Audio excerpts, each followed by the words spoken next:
Hi guys, this is Kaya RMT and welcome to my channel.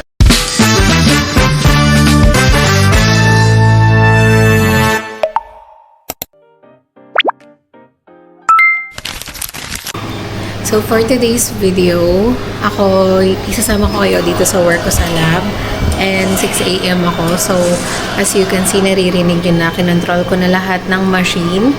Since ako yung opening ngayon, 3 PM lang uuwi na rin ako. So pagka kasi 6 AM ako, nagko-control na ako lahat ng machines, tapos nag-aayos na ako sa extraction.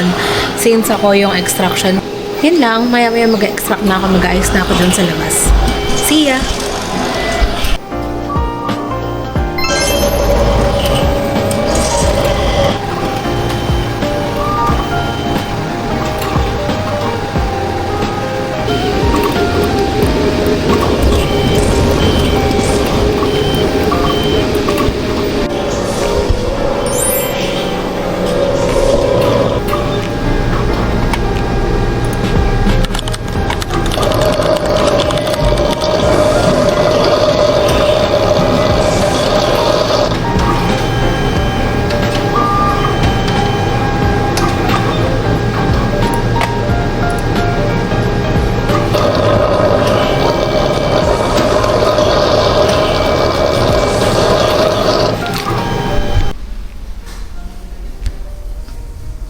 Ito yung sentry namin dahil marami kaming pasyente.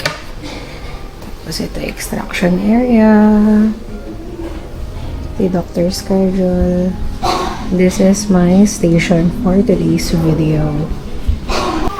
Hi guys! So, nakapag-process na ako ng sample and nakapag-print na ako. Tapos na yung first batch.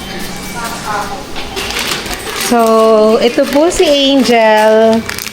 Ang aming chef for today's video. Not for today's Ay, video, for today's, but every day. Hi, everyday, yeah. Tapos, ito yung mga stock namin. Mga? So, itutur ko kayo dito sa aming laboratory. Ipapakita ko yung mga machines na ginagamit namin since tapos na ako mag-process. So, ito si Fine Care Wunfu. Dati yung ginagamit ko yung parang ganito. Meron din kaming Fine Care na ganito dati. Pero, ayun, ito na yung ginagamit namin. So, ito yung machine namin para sa A1C, FT3, FT4. Pero minsan ginagamit din namin to sa thyroid, yung Anbio. Tapos, ito si Mindray 5180. Sobrang love na love ko yung machine na to, especially kapag batch testing yung hima namin. Tapos, ito yung chem namin. Ito si BS240 Pro. Pang-batch testing din siya. Tapos, ito yung patients namin for today. So, mabuti ata kami ng bato.